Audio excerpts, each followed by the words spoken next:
Hello and welcome to the highlights of round 9 of Legends of Chess. Well, being the last round, the points of interest were who would take the last two available spots for the semi-finals, and of course for the fans of Vishwanathan Anand, whether he's going to finish his campaign with a win. Vasily Ivanchuk beat Anand and eventually finished fifth. Now that was a surprise because not many had kept track of the number of points that he actually needed to come close to the top four, but he was the closest as it turned out. Well, the match had its own dull moments. In fact, all four were quite listless draws, with both players virtually going through the motions and not really keen to win, so to say, because all four games ended with positions which were pretty dull, and eventually that led to the tie-breaking game. And in that Armageddon game, Anand played white, had 5 minutes on the clock to Ivanchuk's 4, gained a pawn, looked comfortable, he had advantage of time also, but then somehow, somewhere in the second half of the game, he slowed down, allowed Ivanchuk to come back, returned the pawn, and then finally the game ended in a draw, and that left Ivanchuk with 2 points and finished Anand's campaign with 1.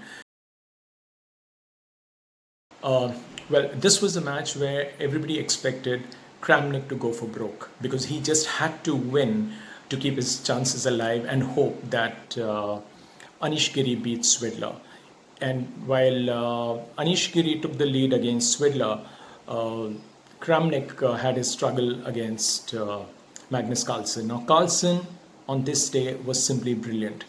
He should have won game 1, he should have won game 2, and both these games he couldn't convert from a overwhelming positions. Really, he was really strong on this day, and because of course Kramnik was desperate, he was making certain moves, certain plans which were not sound in nature, but they were desperate in nature. So Magnus Carlsen saw through all this, and finally he got his act together in game 3 and 4, where again Kramnik continued to play as Magnus later said that it was almost suicidal, and that is exactly what Kramnik was trying to do. He went for some wild ideas which didn't quite materialize over the board, and Carlsen, in his own admission, said that he didn't have to do much in order to win, and that's how he just clinched the last 2 games to win 3-1.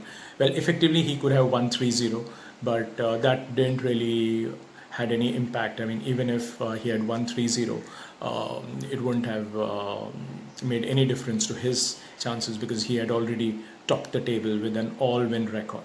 So the other point of interest was Anish Giri versus Svidler match. Here, the whole interest for Anish Giri was to just win the match and avoid Magnus Carlsen in the semi-finals, and that's what exactly he did.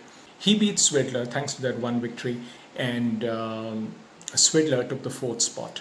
That meant that Svidler will be taking on Magnus Carlsen in the semi-finals, while Nepomniachtchi, who was already assured of the 2nd spot, would face Anish Giri. So the lineup was ready, but what was happening in the match involving Nepomniachtchi? Now, Nepomniachtchi was up against Boris Gelfand. Now, against Gelfand, Nepomniachtchi started off well, won the first game, but lost the second. That was quite a game because he was actually trying to experiment, apparently, because he was trying to push pawns in front of the rooks in the first 3 or 4 moves.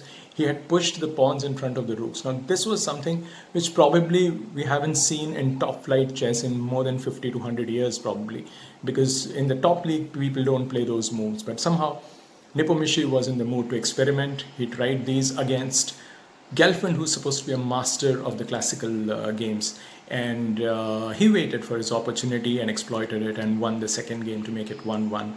In the third, Nepomniachtchi reached a completely winning position, but overlooked a 3-fold repetition of moves, which meant that the same position appeared on the board on 3 different occasions. And Gelfand claimed a draw, and of course it was a draw. And that denied Nepomniachtchi a well-deserving win. But Anyway, then he came back for the fourth game. Again, that game ended in a short draw.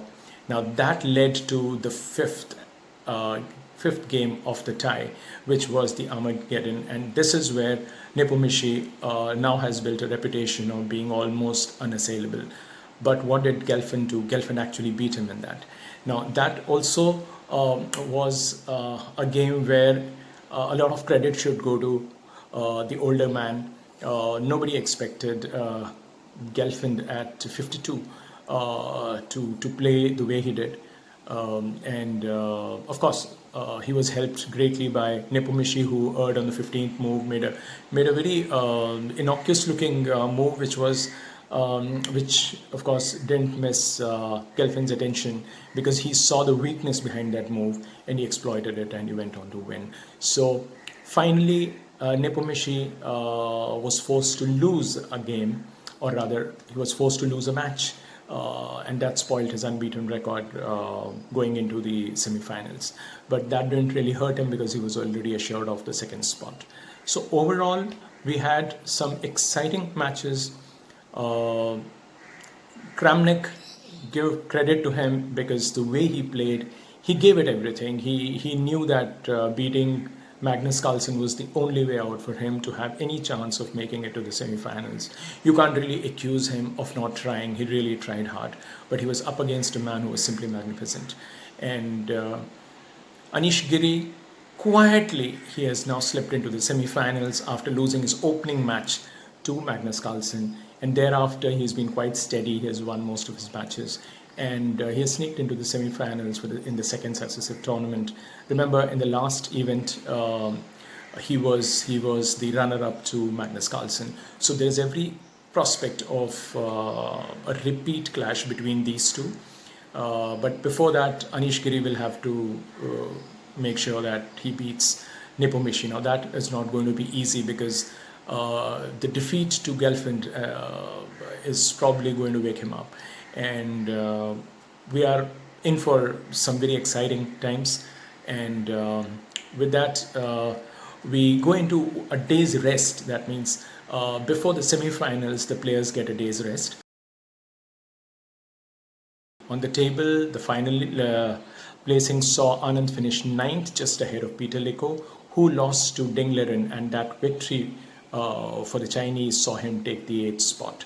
So the last three players were Ding Liren, Anand and Lekho. So as I had told you yesterday, that these three players were certain to bring up the rear, and that's what they did. I'll be back tomorrow with more.